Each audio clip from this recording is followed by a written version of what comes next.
Unbeaten kid facing Humberto De Santiago of Mexico. 11 knockout victories on his slate so far. Your commentators tonight, Richie Woodall joining John Rawling, and first your MC, Thomas Treiber. Ladies and gentlemen, good evening and welcome to a great night of World Championship Boxing live on BT Sport from the SSE Arena here in Belfast, Northern Ireland. We get the action started with 12 rounds scheduled, and it will be for the vacant IBF Intercontinental Super Featherweight Championship. Brought to you by Frank Warren on behalf of Queensberry Promotions, along with their great sponsors, 32 Red, Foot Asylum, and Raynham Steel. It is sanctioned by the British Boxing Board of Control. Steward in charge is John Williamson, MBE, along with the International Boxing Federation. President and supervisor tonight is Daryl Peoples. Our three judges scoring on a 10-point must system will be Dave Paris of England, John Stewart of the United States, and Silvestre Abainza of the Philippines. When the bell rings, our referee in charge, third man in the ring, will be Phil Edwards of England. Introducing to you first, fighting tonight out of the red corner. He's wearing white with red and green and weighed in at 9 stone 2 pounds. His professional record consists of 15 wins, 4 defeats, 1 draw, with 11 of his 15 wins coming by way of knockout. Ladies and gentlemen, damas y caballeros, de Santa Catarina, Nuevo León, México, presentando Humberto, el Convicto de Santiago. And his opponent across the ring, fighting tonight out of the blue corner. He's wearing silver with black and red and weighed in at 9 stone 3 pounds. Hailing from Dublin, Ireland, he is undefeated with 14 wins. One of those wins comes by way of knockout. Ladies and gentlemen, here is the current IBF European Super Featherweight Champion, Jono King Kong Carroll.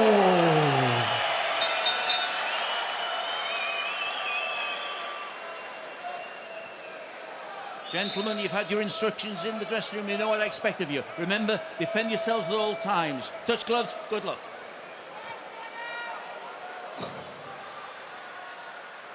Well, good evening, everybody. It does promise to be a tremendous night of boxing here in Belfast. And Jono Carroll, the man from Dublin, I think it's fair to say he rather enjoys the atmosphere. He likes the big stage. Seconds out, round 1. Reveling in it when he walked up to the ring, encouraging the Irish supporters to cheer him on. And coming into this fight on the back of a really good performance. That's a good start from him, solid left hand. A really good performance in June where he outpointed the Liverpudlian Johnny Quigley. Good fight that was, and a good performance. Probably his best win of his career, Carroll. Good southpaw. And yes, John, he absolutely loves the game, doesn't he? He loves the atmosphere, the crowd. One of these guys who really rises to the occasion. Caught by a good right hand there, De Santiago. Incidentally, the Mexican, it's kind of a bit of a cliche that Mexicans are tough, but he goes in the mould. He's never been stopped.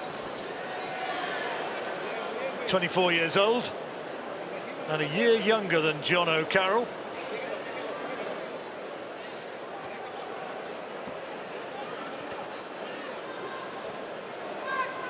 Managed by Matthew Macklin, one of the MTK group of fighters. Been a pro since 2012 now, as Jono.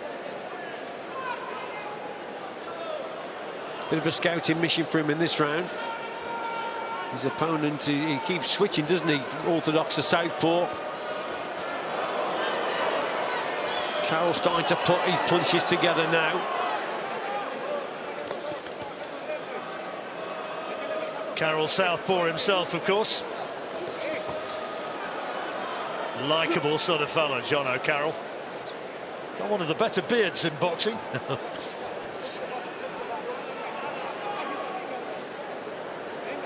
He's always got a twinkle in his eye, including in the ring there. He might have got a little sly smile at his opponent.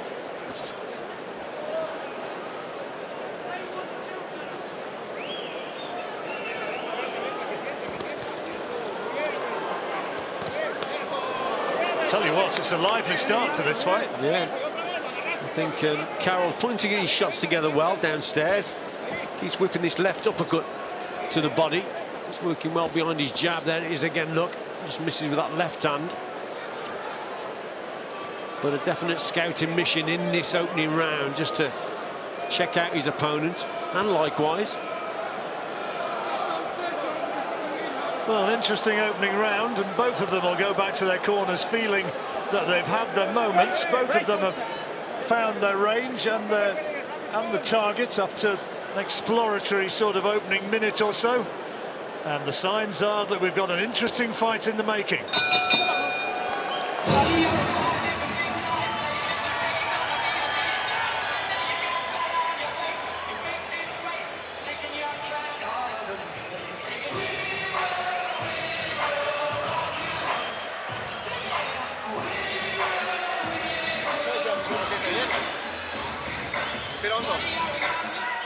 Well, once upon a time you used to have to cut it short, didn't you?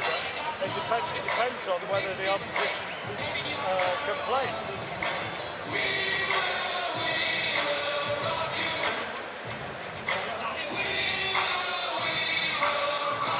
Atmosphere is building here in Belfast. Splendid arena for boxing this, and some good action. Nice right hand there from Carroll. Yeah, just brought him onto a nice right hook there, didn't he? But then he gets caught himself there with a little shot on the inside. But the opening round for me went to Carroll. Second time, round 2. Second round. This one scheduled as a 12-rounder for the vacant IBF Intercontinental Super Featherweight title.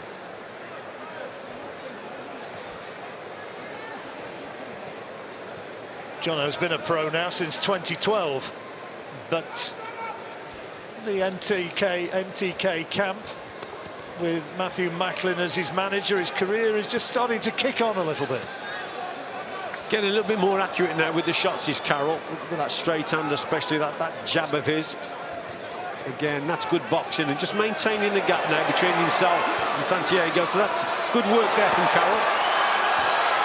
Crowd getting excited as Santiago rocked back onto the ropes a couple of times. I think it was by his own volition. I don't think he was in any sort of real trouble. And he keeps switching from orthodox to southpaw, Santiago, and it makes me wonder whether he's actually actually a southpaw or he's an orthodox boxer. I actually think he's probably an orthodox boxer that switched to southpaw, and he stayed there. Carroll's cut. Right eye. There's going to be work in that corner.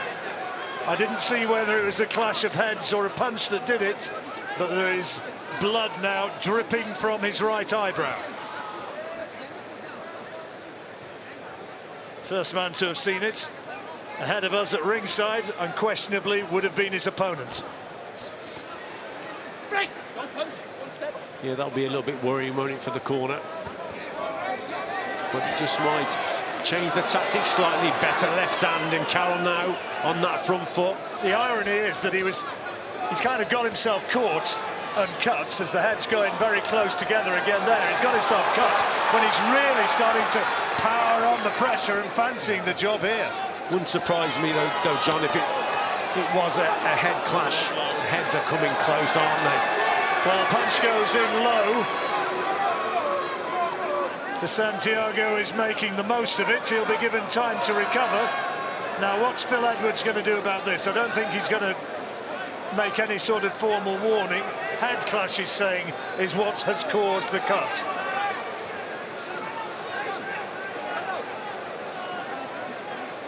Doctor will have a look at it, of course, between rounds, and they'll work away on the cut in the corner.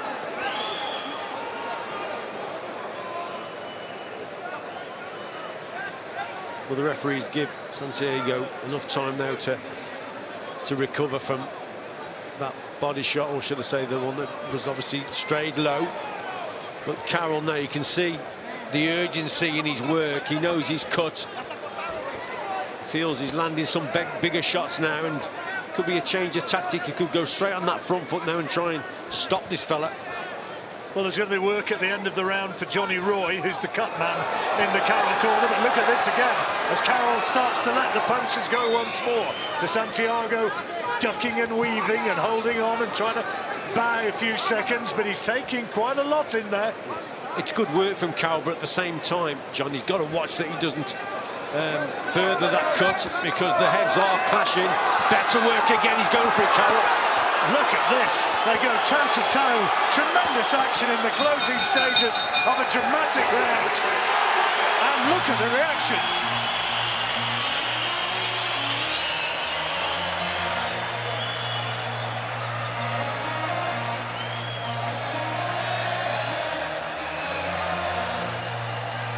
Listen to me, stay switched on.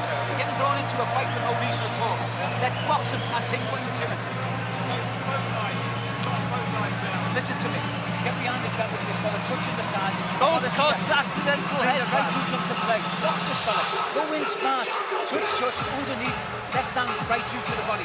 Okay? And let's not get too close. Okay. Listen to me. Okay. Stop fucking round. Go into the crowd. Forget about the crowd. Well, what a Listen round to what that I'm was. And look in that corner at the face of Jono Carroll, and you see that he is now cut above both eyes. Yep, 2 cuts there. Let's have a look. So we think that's where the one cut happened. Clashing of the heads. It was a dominant round, I thought, for Carroll. He boxed very well indeed, but the head clashes, of course, the cuts. He's cut on the right eyebrow. That looked as though it was the worst of the 2 cuts, and then in the last minute of the fight, he picked up another one underneath the left eyebrow. So he's got that to cope with. Brave guy, and he does have a tendency to cut, and he's walked into a solid shot there. Really put a lot into that second round, Carroll. Yeah, he really went for it, didn't he, towards the end of the round itself. Right, don't punch.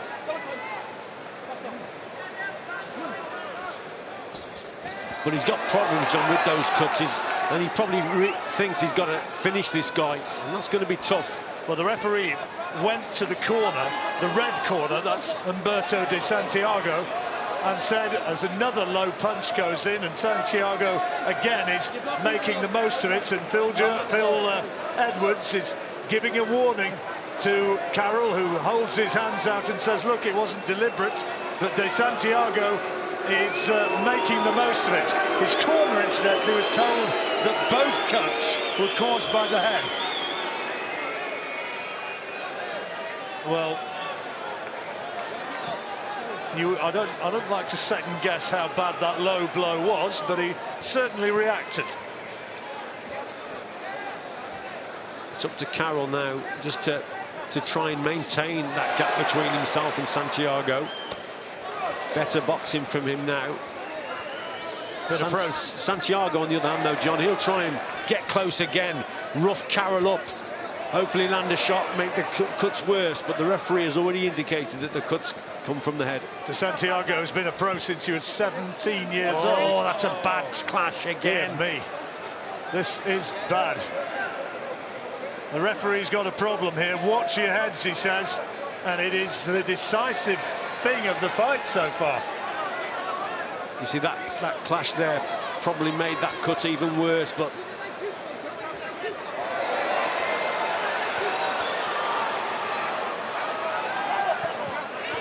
oh, good body shots. Carroll thudding in a couple of really solid, meaty-looking right hooks. The crowd is giving him colossal support. Yeah. I mean, Santiago is complaining here and there, but he wants this type of contest in terms of up close. But Carroll's putting the better shots together now, starting to pick the shots downstairs.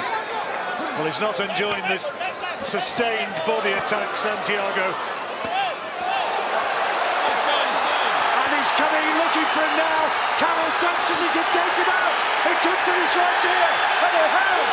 The referee has stopped it, and Jono Carroll scores a sensational stoppage victory, and Belfast absolutely goes wild. Tremendous stoppage that was from Carroll. He knew that he had to get the guy out of there. The cuts were bad. I think one of the cuts was, it got even worse during that round with a head clash, so he knows that the cuts were bad, and he knew deep down that he had to stop his opponent, and he really went for it. Let's just put this into context, Richie, because this is against a man who has never been stopped in a 7-year professional career, and Jono Carroll in 13 pro fights has only had one stoppage victory before that. To say that he put it on the line and went for it tonight would be an understatement, and look at the length of that cut along that right eyebrow. It must be fully 1.5 inches long. Yeah, well, that came from that head clash during that round. It made it worse, didn't it, that head clash? Made it cut, but let's have a look here now. He really goes for it, keeps his opponent on the ropes. Everything's going in here from Carroll. Good shot there, and he just sustained pressure, sustained attack, and kept it going. His arm got caught at one point. The referee's got no option, has he? I mean, look, nothing's coming back. He's got to stop it. He's got to stop it. Look, his arm, it's unlucky there because his arms got over the ropes there. But his legs are gone, haven't they? His yeah, legs the legs are are stiff gone. there. The referee had got really no option. Good shot there. It's just unfortunate that, yeah, the kid's arm there, Santiago, his arms got caught. But it was a great sustained attack from Carroll, and he knew he had to get the guy out of there because those cuts were bad. Jono is building a real fan base up here in Belfast. Enormously popular, of course, in Dublin as well. And look what it means to him. That is raw emotion. Yep. Tremendous performance there from Carroll. Talk about a boxer really going for it and putting it on his opponent. Tremendous stuff. Well, he's a happy-go-lucky extrovert sort of guy. Fairly demonstrative, even without that sort of performance. But you could see when he actually forced the stoppage, it was vividly shown in the pictures that you watched with us just how much it means to this 25-year-old Irishman. What a finish that was. Right. Into the ring now, it'll be music to his ears. Here is Thomas Treiber. Ladies and gentlemen, here is the official time. 2 minutes, 16 seconds of round number 3. Our referee in charge, Phil Edwards, steps in, stops the contest as the red corner was in no condition to continue. Therefore, your winner, and now the new IBF Intercontinental Super Featherweight Champion, Jono King Kong Carroll. Carroll with a smile that says it all as the belt is wrapped around his waist, and a spectacular stoppage victory for you. We didn't really quite anticipate that one, but my goodness, it looked good. Brave little fella this. The Dublin boy comes up here, tries to steal the show off the Belfast fellas. I don't think that was in the script tonight, Steve, but he has set a high standard, has he not? Well, the mad thing is, he fought there tonight like a guy that had stopped his 13 opponents, not stopped one of them. He's like he stopped all of them. He fought tonight with a tenaciousness, with an aggression, with a degree of violence in his shot and intent. He was going for it before he was cut. John and Richie were right to pick up on the cuts, firing up, but he was going for it, John, before he was cut. He was determined to leave his mark, his stamp on this arena this evening. Josh, I'd like your impression on one aspect of this performance. It's a very important stepping stone for him tonight. The way he started the fight to seize the opportunity. In my opinion, he used the right tactics from the word go. When you've got an opponent like De Santiago, who's very elusive and doesn't stand still and he's changing styles, you need to try to slow him down as quick as possible, and that's exactly what Jono Carroll did. Straight in there, combination punches, head and body, bringing him at angles, and, you know, out of 5 or 6 punches, he was getting on with most of them. And what is it like when you're perhaps feeling, you know, I know I'm cut, the cuts could be bad, you've been there yourself, haven't you? So the best route is for me to stop my man. What is that like? You don't want to let the cut get any worse and then, you know, have to go to scorecards or the referee stop the fight prematurely, but yeah, you can see... That's what he did. As soon as he had him going, he wasn't going to let him up, and he took his opportunity, and there, a barrage of punches, about 20 punches going in there, and referee did the right thing of stepping on, said, yeah, a bit unfortunate with the hand coming untangled, but De Santiago were getting a bit frustrated from early doors, complaining at every little thing that Carroll were doing. And at that point, Josh, you can see that's a different Jono Carroll. You've seen him enough on telly. We've seen him enough in the flesh. He's worked on power. He's worked on getting the guys there. He's worked on hurting them. That's a great transformation. I know he's only a boxing baby. I like what I saw tonight, Paul. And Santiago had never been stopped. Think about that. That's what makes that so impressive. Most of the talking he's done already, but Ron McIntosh is with him. Let's see what he can add now. Thank you very much indeed, Paul. John Joe, you're celebrating with the well-wishers here at ringside. Congratulations on securing this Intercontinental title in such explosive fashion. Just one win by knockout in your 13 wins to date. Where did this performance come from? Well, I've been training a lot on power. I've been in the gym. I used to always do fast work or combination work, but this time I've been twisting into my shots a lot more, you know. I'm always in the gym, so I have time to practice these things, you know what I mean? It's not like I take time out and then I come back and try to get fit. I'm always in the gym nowadays, so I'm practicing non-stop on different things, always trying to improve my skill level, and it's just at the going to show tonight, you know. I always have power. Anyone who ever done pads with me says I have power, but it was always like fast shots, and I never settled down on my shots and actually twisted in to get the real power. And I'm only 25 now, so I'm really feeling my man strength coming into play, you know, so it's helped me a lot. I don't know whether somebody's placed a mirror in front of you, but you've picked out some cuts around the eyes. How much more impetus, how much more urgency did that add to your work in case those cuts worsen? No, I didn't really add any urgency. I just wanted to get the job done, you know. Realistically, you don't go swimming and not get wet, so I don't care if I have a couple of cuts. It is what it is. Nothing Christmas won't heal up. So I'm just looking forward to getting home with my family and enjoying a bit of time with them, you know. But realistically, I fought a lot of fights with cuts and with bad cuts. So the cuts didn't bother me. This man here is absolutely amazing with the cuts. So he does the hands perfect. So I knew I could let bombs go and not be worried about anything. So I owe a lot to him, I have to say. Danny Vaughan's been doing an awful lot of different things with me in the gym. Get me twisting and using that power, you know. I'm twisting my hips into shots now. I never done that before. It was all fast work. So now I'm starting to ease into the pros game, slowly but surely. And you become the first man to stop Santiago. How much more satisfying does it make it, picking up that Intercontinental strap and doing something that no opponent had done to Santiago before? Yeah, well, you know, the Mexicans are really tough, very tough opponents. So I knew coming in I was going to have a bit of hard work, but there was no video footage of him, so I didn't know how tricky he was. He did have really heavy hands. That obviously shows where he got his 11 knockouts from. But as soon as I settled down, I used my speed a little bit and more used my jab. Danny Vaughan gave out to me in that second round because I got a bit more mixed into a bit of a fight, which I shouldn't have, because I probably wouldn't have got the cuts if I didn't. But if I did, sorry. But at the end of the day, I'm happy with my performance. I'm happy I went out there, and I don't care about cuts, you know. It's all name of the game, so I don't really care. There's no interest in fight without a bit of blood, so I'm happy I got the cuts. Listen, John Joe, we've got to wrap it there, but before we go, this mascot has been alongside you since your prize fight to win. Introduce him to the fans watching on BT Sport. Eddie the Teddy. He's legendary. My missus named him, you know. But yeah, he's been there from day one, little mini king.